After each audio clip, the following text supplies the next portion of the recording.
Hey everyone, how's it going? We've got some post State of the Union chat. Hey everybody, how's it going? Hope you're doing well. Hey everyone. Yeah, so State of the Union just happened. If you didn't watch it, God bless you. Protect your peace. Someone said, glad you stayed away. Me too. Yeah, I didn't go to all that. I knew that was going to be a mess. And personally, I watched it from home. I paid attention to what the president was saying. I watched it so you didn't have to. So if you didn't, that's okay. I watched the whole thing, but I watched it from home. Everybody makes different decisions.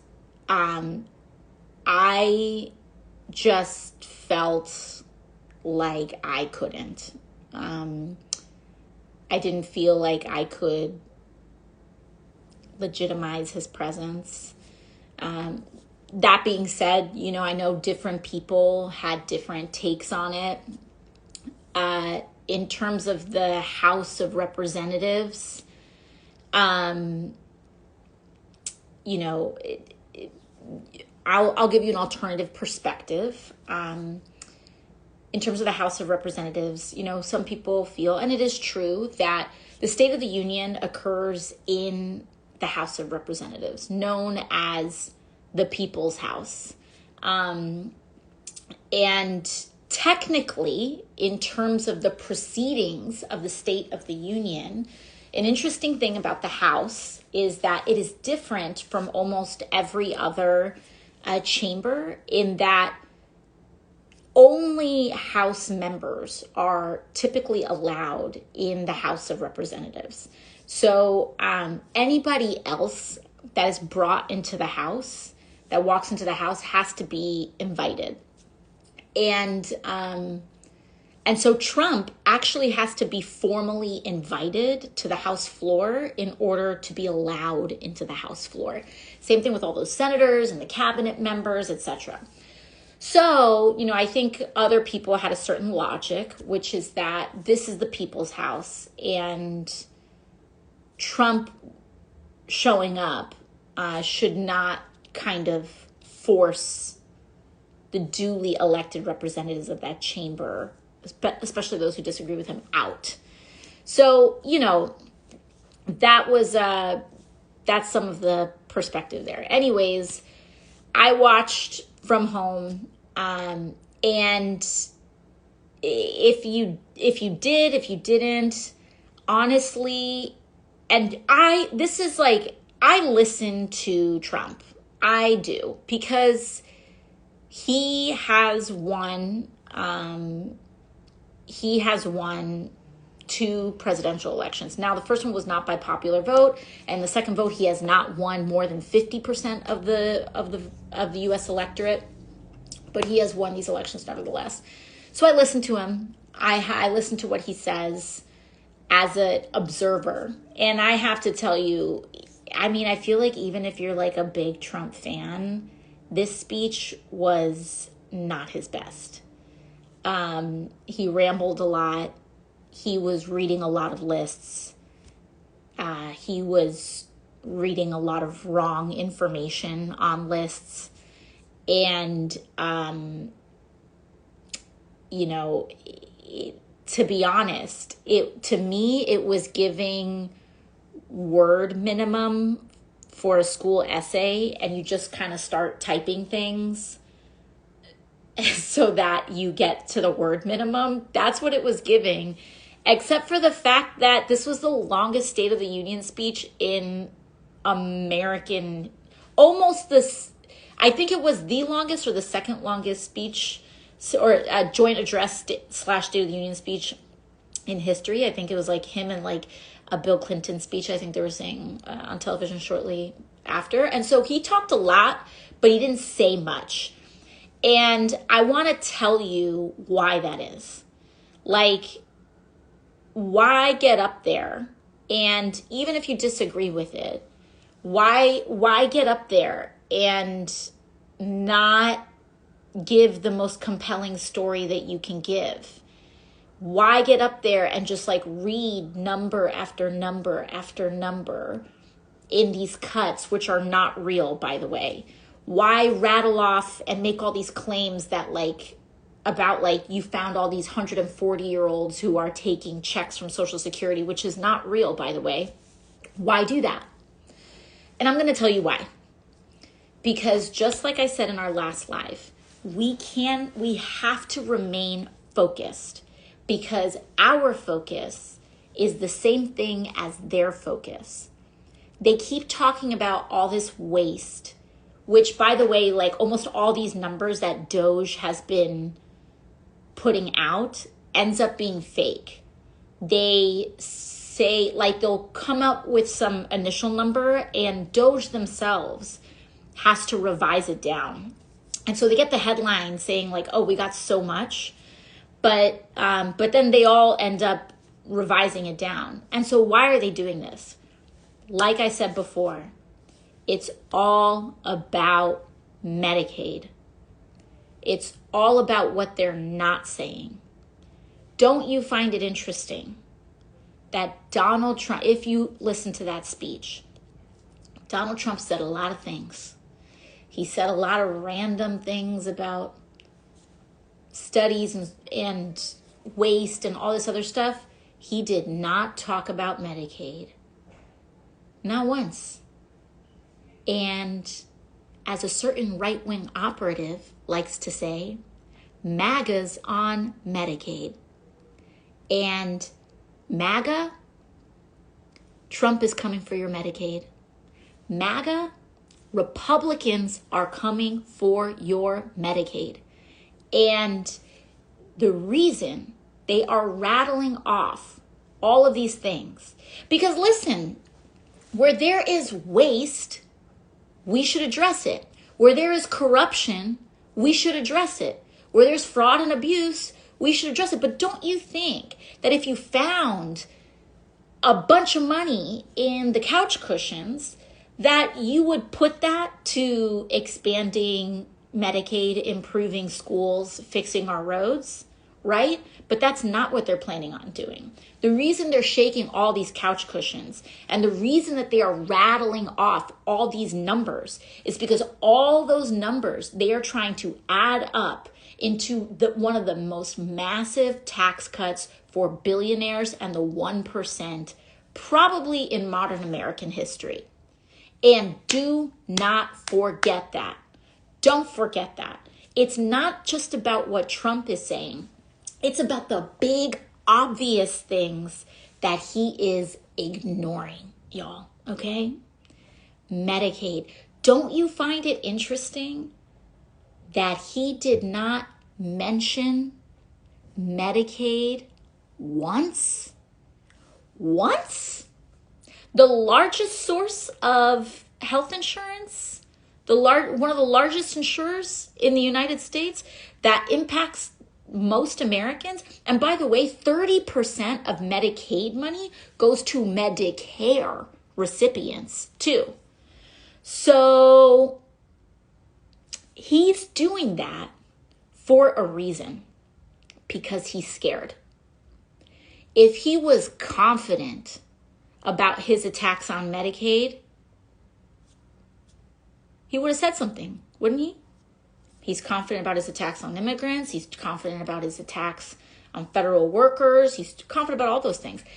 Why won't he own up and Republicans own up to their attacks on Medicaid? And if you are a Donald Trump supporter and you believe him when he says we're not going to touch Medicaid, why wouldn't he say that in his speech?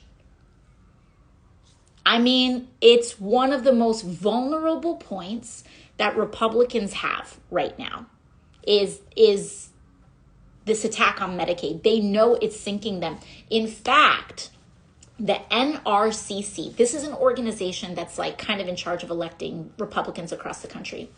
They came in this week and they told every Republican in the House of Representatives to stop doing town halls. To stop doing town halls. Why? Because they're getting too much heat over Medicaid. And personally, I think they're trying to bully Republicans to get in line to try to line up to vote to gut Medicaid. And so they want to extract Republicans out of their communities, out of their districts, so they don't feel as connected, so they isolate them so they can be more easily manipulated and bullied into cutting Medicaid. And if Donald Trump were so proud about it, he would own it. And if it wasn't true, this is a massive political vulnerability. He could have ended tonight a lot of the speculation and a lot of the vulnerability that Republicans were experiencing right now if he went up on that podium and said, we're not going to touch Medicaid. But he didn't say that, did he? He didn't say that. Mark my words. They're coming after it. And all of that rattling off on Social Security and trying to frame Social Security as largely wasteful, this idea that there's like checks going out, tons of Social Security checks going out to dead people. No. Social Security monitors who passes away and processes who passes away. That doesn't mean they're cutting a check to people who pass away. And they are setting all of this up. They are trying to trick you. They're trying to trick your grandparents. They're trying to trick young people into thinking that it's all wasteful so that they can get away with cutting it to pieces. It's the same thing with Medicaid. Mike Johnson is going on television talking about how people who are on Medicaid are just all able-bodied 29-year-old young men who are playing video games. Medicaid, let me tell you all, Republicans have attacked Medicaid so often for decades that any little sliver of fat that you can possibly gut from it has largely all been trimmed away. This is not the first time that Republicans have gone up, and frankly, anybody has gone up to talk about efficiency. And so understand, and I'm talking directly to Republicans right now, because I know some of y'all love to be on my feeds, so welcome, and I'm happy that you're here. To all the Republicans who are on Medicare, who are on Medicaid, who maybe you're on children's health insurance. And by the way, a lot of states name these insurance programs different things. Like, New York has a different children's health insurance program, and so on and so forth. So if you have like a little state healthcare program, it's probably public funded, or it might have some sort of public connection to it. And I want you to ask your representative if they're going to touch any Medicaid dollars at all. And if they try to tell you, oh yeah, there's a ton of waste, ask them, how much? How much waste? Like, ask for the receipt. Ask for the receipt. If they want to say there's waste, ask for the receipt. Because what they are trying to cut from Medicaid, I'm going to tell you, is somewhere to the tune of $880 billion from Medicaid. Okay? $880 billion. And I sit on the committee that Medicaid goes through. And the math ain't mathin'. There's, even when you talk to Republicans, their wildest dream fantasy of the amount of so-called waste that they have identified, if you believe absolutely everything, which like they include long-term care as waste, like they include actual certain kinds of health care as wasteful. In their wildest fantasies, their number is still $50 billion. So where's the other $830 billion coming from? It's coming from grandma.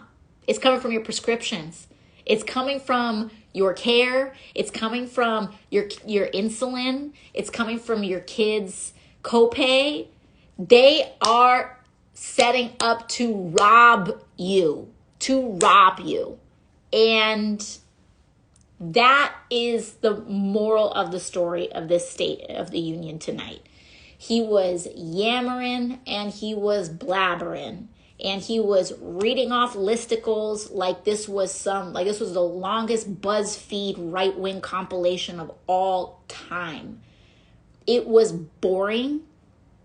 It was unsettling, very dangerous in terms of how he is tearing apart U.S. alliances, tearing apart, at our allies, attacking our allies. It's not to undermine the seriousness of what he is doing, but it is to really communicate that he was trying to dance around their number one priority, which is to rob and gut Medicaid, Medicare, and all of our public systems, Social Security, etc., in order to pay for tax cuts for billionaires. And let me tell you something. As far as taxes go, he only actually talked about no tax on tips, no tax on Social Security benefits, and no tax on overtime. That is, I can talk about those specific things, but let me tell you something. Those tax cuts are a little tiny line in terms of the entire tax bill. It is like 90%, well, maybe not 90. But it is overwhelmingly tax cuts for billionaires, corporations. It's the write-offs on the yachts. It's the write-offs on the private jets. It's the rich getting richer. This bill is the rich getting richer.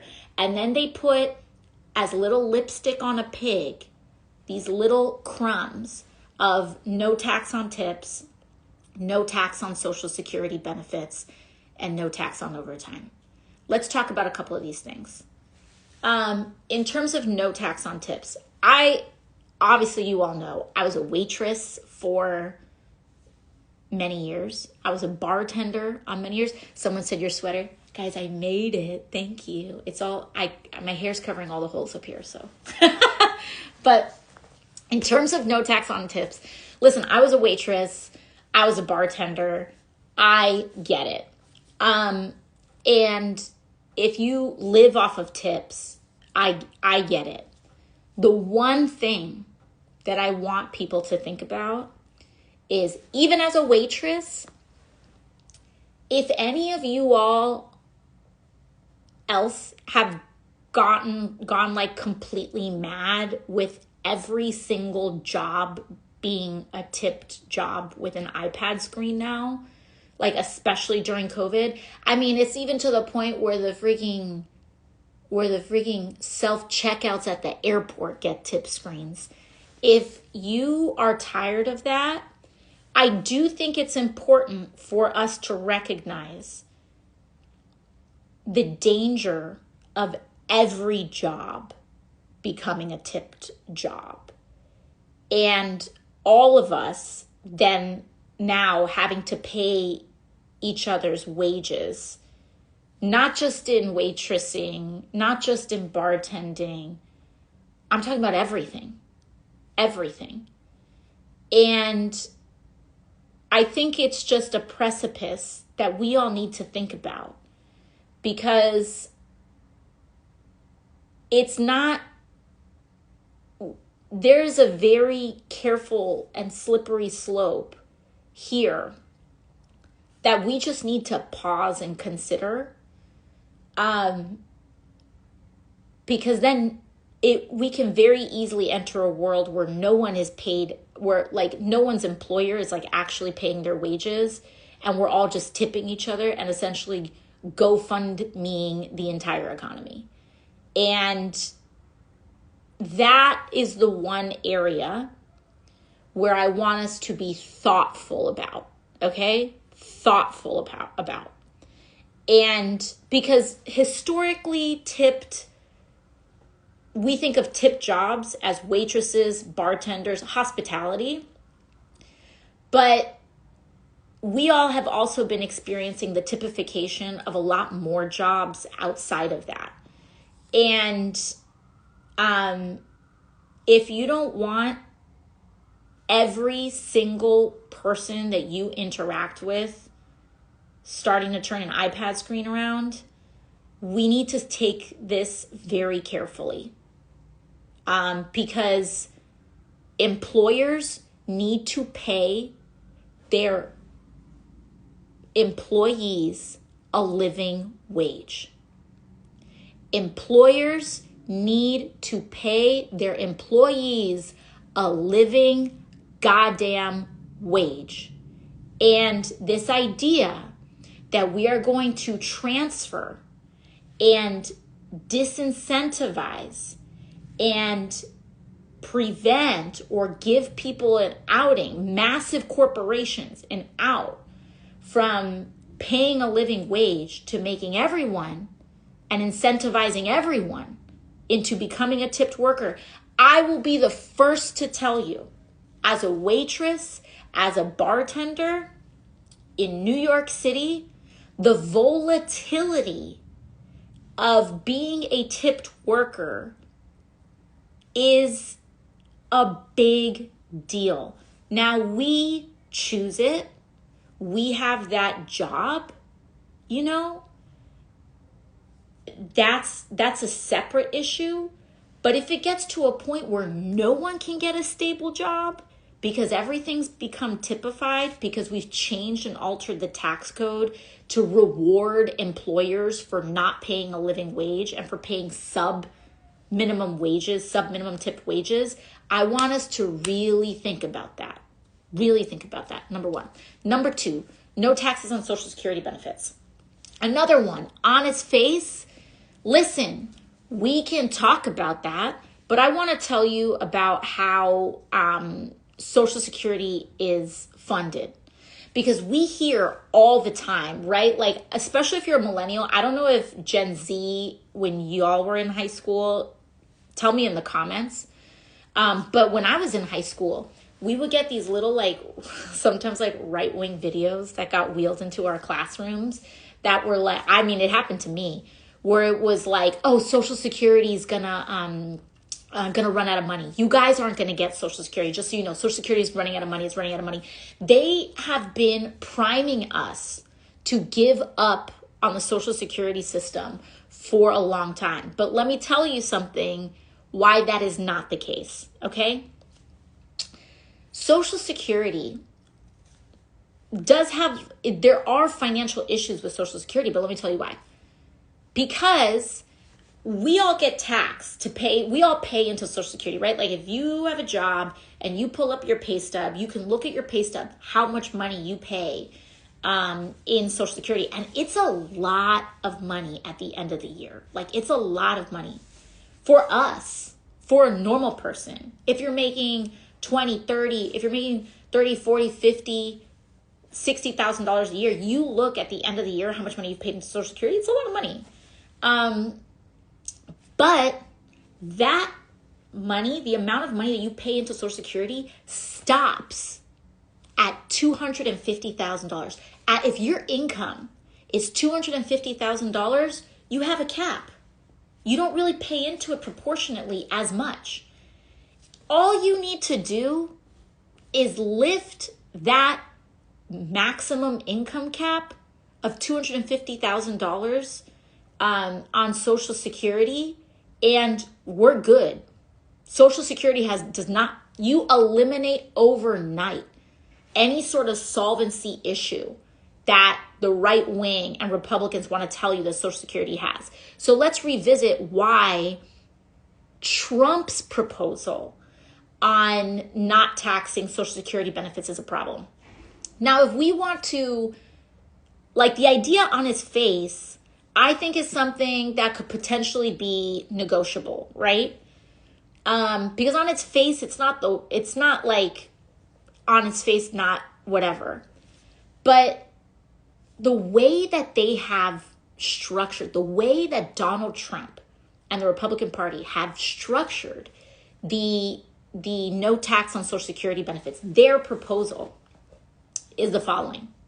Currently, Social Security, the taxes on Social Security benefits actually go around, the taxes on Social Security benefits go around to help fund Social Security. It goes back into the Social Security fund.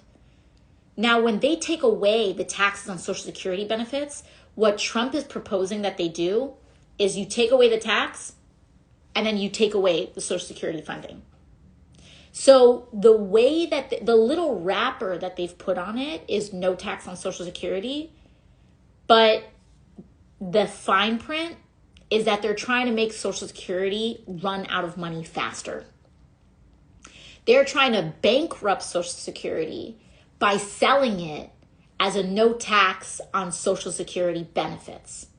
Now, if we wanted to approach that, we would lift the cap on lift the $250,000 income cap on Social Security so that we can fully fund Social Security, not have to worry about a solvency issue at all, and then we can talk about the tax on benefits and see what possibilities there are there. So scam, and then no tax on overtime. Okay, I hear that. Also, just so you know, there are some people and some professions on overtime that also make a lot of money. And so is there going to be any income cap on that? Because I will tell you, Republicans want to means test Medicaid left, right, up, and down. You all know, if anybody here has ever had any experience with Medicaid, they basically floss everything about your life for you to be able to get the tiniest amount of help on your health care. So if we're going to give a huge amount of money for no tax on overtime, are they going to plan on doing the same thing?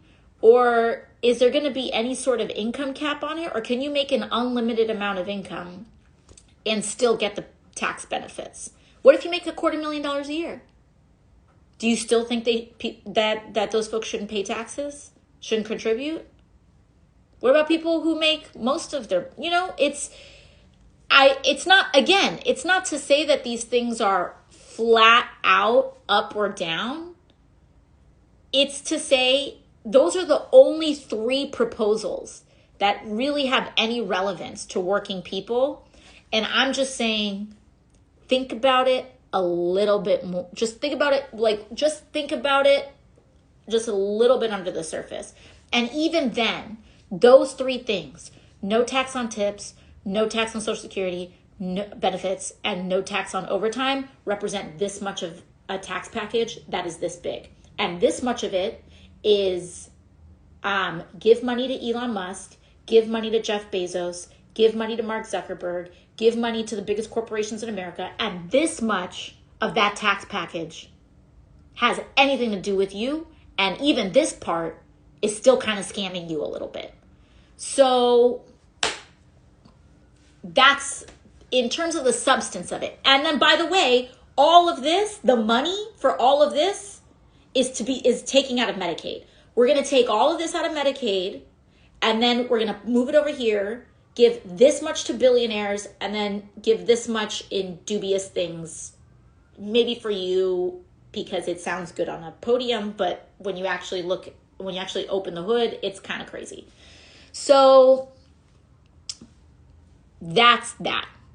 And I'm going to see if I can take so I know people are like crying, but listen, I just want to break that down for you. But I don't want to just leave you with that. Okay. I want to, I'm going to dive into some of your questions here. Folks are saying, AOC, we're listening. We hear you. Tell us what to do. So, I think there's a couple of things. There are some folks that are on here that are interested in electoral actions. Some people here who are not interested in electoral actions. I'm going to start electorally. These Republicans, I'm telling you all, they are getting scared. Trump not mentioning Medicaid at the State of the Union is the game. He doesn't talk about what he fears. And he knows it's dynamite. The House Republicans know that it's dynamite for them. And that's why they're talking about not hosting town halls. We need to be creatively organizing in Republican districts. And I don't want to hear que lo que Republicans don't listen. They are afraid of this. I'm telling you. If they weren't afraid of it, they would continue to be hosting their town halls. If they weren't afraid of it, Trump would have said something. They're afraid of it. And the reason they're trying not to host the town halls, and the reason that Trump is not even using the word Medicaid at the State of the Union speech is precisely because they don't want people talking about it and they don't want people making noise about it. So what we need to do is that if you are near a Republican district, which a lot of people are, if you are near a Republican district, and not even if you're near a Republican district, if you are in a Republican district and your Republican is not hosting a town hall, it's time to do community town halls. It's time to do community teach-ins. It's time to do community town halls. It is time to start advertising their absence. Okay? Advertise their absence. In New York City has a representative. New York City has a Republican representative, Nicole Malliotakis. Brooklyn and Staten Island. It is time, if she is following the party line and not doing a town hall, guess what? It's time for you to do a town hall. It's time for us to start doing community town halls. Mike Lawler out in Westchester County.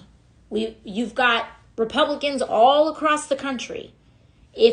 Jeff Van Drew in New Jersey, I don't want y'all to say this is an R+20 seat. Guys, if Democrats have lost D+,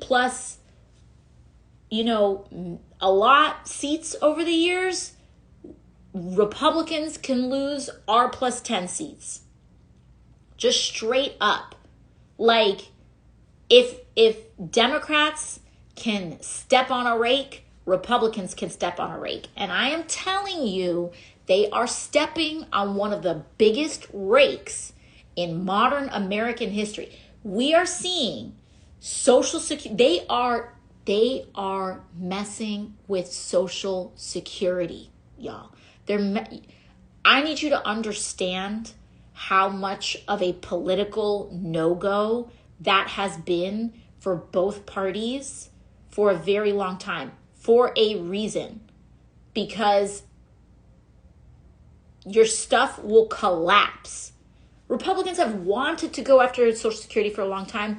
They haven't, because if they did, they would lose in big numbers. In big numbers. MAGA's on Medicaid.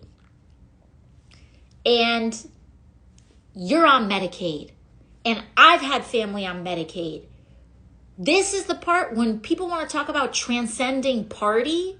When people want to talk about transcending party, now's the moment to transcend party. If you are a fan of Donald Trump and you like to punish yourself by watching my live streams, welcome. I'm still fighting for your health care anyway. If you are MAGA and you're on Social Security, congratulations. Welcome. I'm fighting for your benefits too. Because I actually believe that people should age with dignity in this country. I believe that people should have access to health care. They want to talk about work requirements. They want to say, oh, all these people with benefits, Medicaid especially. I want to take all your preconceptions just like about any other program to the side for a second. Medicaid specifically. They want to talk about adding more work requirements to Medicaid. The amount of people who like fall under this, like percentage wise, it is almost no one. It is almost no one. What does happen when you implement paperwork requirements? Sorry guys, I didn't weave in my ends here. If you're a knitter, I need to do that next. But I was really excited about finishing the sweater, so I put it on. What was I saying? So if you are, what was I talking about? I was talking about Social Security. Guys, help me out in the chat. Work requirements. The amount of people that like are actually, if you are, for example, 29 and you're on Medicaid, and you are not working, you are most likely disabled. You most likely have a major disability. Like these ideas, when they talk about like, if you do not have a job and you do not have a job for a long period of time, and like the percentage of people on Medicaid, it's like, I don't quote me on it, but I think it's like 3 or 4%. Very, very, very small. And those are people who are often looking for work. And the vast majority of people on Medicaid, low income, because we know what private health insurance is like, right? Low income, disabled, major disabilities that would really prevent people from having like full-time work, or any other kind of extenuating circumstance. Medicaid has been means tested to death. So they're coming after it. And like, this is as someone who believes that healthcare is a human right. I personally believe in a single payer healthcare system. But if you want to compromise and go with a public option, at the end of the day, like, the worst sin that can happen, in my view, the worst sin that can happen is that you accidentally gave someone health care. You accidentally let someone see a doctor. And that is like a crime, because why? And before people say we don't have the money for it, we don't quote unquote have the money for a better and improved social safety net, because we let assholes like Elon Musk gut Medicaid and gut Social Security in order for him to pay for A, his own tax cuts, and B, his own $1 billion in private federal contracts. This guy takes billions and billions of your tax dollars, of your public funds, and it's not just Elon. All these guys, a lot of these tech guys that were standing behind Trump at the inauguration, a lot of tech talks about themselves as tech, but they're really just defense contractors. They're the new Boeing. They're the new Lockheed Martin. They're defense contractors. And they are robbing us of the tiny slivers of what we have left in our collective public social safety net in order to get $1 billion defense contracts. Because here's the thing. You want to hear another interesting fact? You could fire every single federal worker and it would still be something only like 4% of the federal budget. Where's all the rest of it going? If you actually wanted to go after waste, fraud, and abuse, you would go after defense contractors. You would go after a lot of other contractors. But the problem is, those are the guys who are making the money off of cuts to Medicaid, Medicare, and Social Security. And they fund propaganda for it. And they buy platforms like Twitter and Meta and all these other things. And they influence what you see so that you don't see what they do. Okay? So understand the stakes here. So what do? We cannot give up on winning the hearts and minds of our fellow Americans, okay? Yes, the power problem is up here, but the actual work, I'm so serious. The actual work that we have to do is on a person-to-person basis. I'm going to take Westchester County as an example. Westchester County, I went to public school in Westchester County. That county, big parts of Westchester, are currently represented by a Republican. Those are like neighbors. Those are people that you know, that I know. Just work on them. And I'm not saying you have to fight with people. I am saying that the work of persuasion is actually the work of community. And you're not going to persuade anybody. You are not going to debate anybody into your side, into convincing you of your side. You are going to embrace people and connect people and create community with people to win them over. This is a work, because I've got to tell you, because a lot of people say, like, where's the Democratic Party? This is failure of the Democratic Party. And listen, like, you know, it's no secret that I have had my own, like, you know, I came in primarying a Democrat, okay? Like, I got into office because I ran against a Democrat. And I ran against a member of Democratic leadership. And he had millions and millions of dollars. And I was just a waitress. And we won. And so, like, when I won, my initial reception from the Democratic Party was extremely hostile. And I was primaried at the first chance that they got, very, very well funded. It was like a $3 million primary challenge against me by my own party. Like, trust me when I say that I get it. And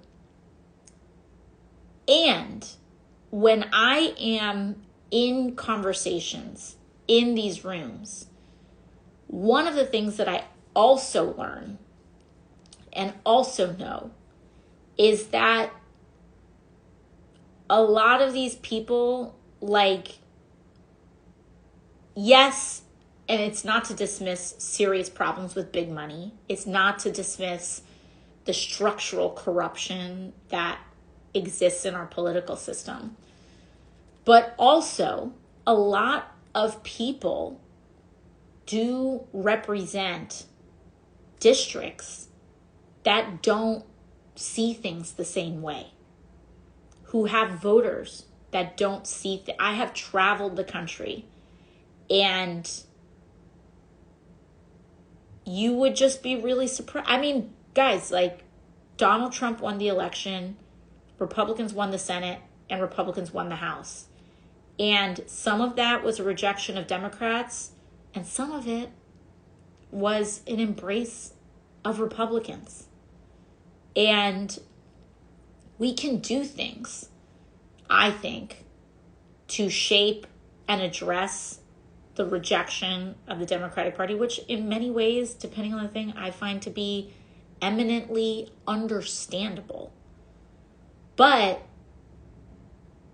I think sometimes people forget at the embrace of the Republican Party, because I think that's harder to look in the mirror. But we have to, if we're going to win this thing. We have to do it. We just do. And that is actually, like, that is lateral work. That is the work of community. It's the stuff that we don't want to do, right? No one wants to be, like, there are plenty of folks, and some people are legitimately not sick. Like, I'm not going to sit here and tell the trans community to endanger themselves or anything like that. But, like, you know, there are people out there, like, if you actually have ever canvassed before and knock on doors, you know that, like, most people do not have neat worldviews that fit in one category or another. It's a hodgepodge of things. And they'll have some from one and some from the other. And, like, the most important thing that you can do is find those people and start to build relationship with them now. Because a lot of people don't change how they vote based on a debate. A lot of people may not change how they vote because they see a video from me. Maybe some do. But most people, like, a lot of people will change how they vote based on someone they care about. Sometimes. I know a lot of people have had a lot of painful experiences where that's not the case. But if you slowly, you know, it's like when people start seeing actions happen around them, when they start, you know, first it's like, oh, there's a town hall down the street. They're not going to go, but they're going to notice that it's happening. People start getting the message eventually. And that heartbeat starts now. It can, and this to me is where I think one area where the Democratic Party has historically been quite weak is we can't show up for election season. Like, we need to be beating hearts. We need to be, and I don't mean that like emotionally. I mean, like, for me, you know, I won my election. And because I ran on a message of, and I ran against, the whole reason I ran is because I felt like our local representation was taking us for granted. And he wasn't accountable, and that, you know, there wasn't accountability to us. That's why I ran. And so because I won the way that I did, because I ran against the Democratic Party establishment, because I wasn't supposed to win, because they still tried to kick me out. Like, I never took that for granted. And I do year-round organizing. And I'm not the only one. There are plenty of good members that I think sometimes don't get the attention that they deserve. And do really good work. But, you know, it's not just the party, it's like all of us. And it's about who we can change.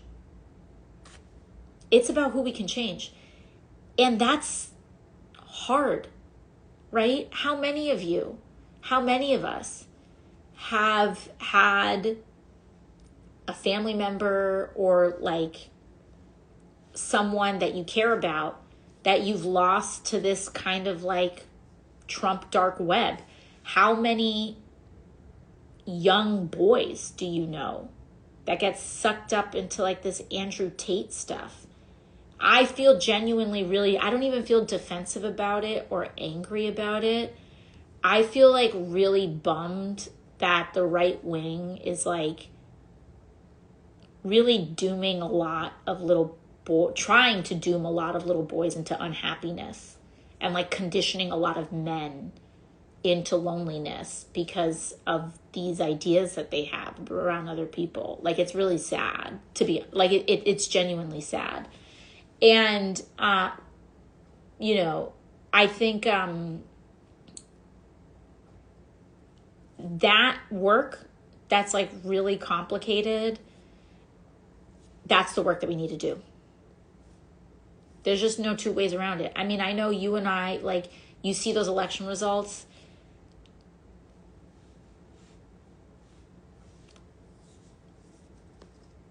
You know, like, Trump has substantial support.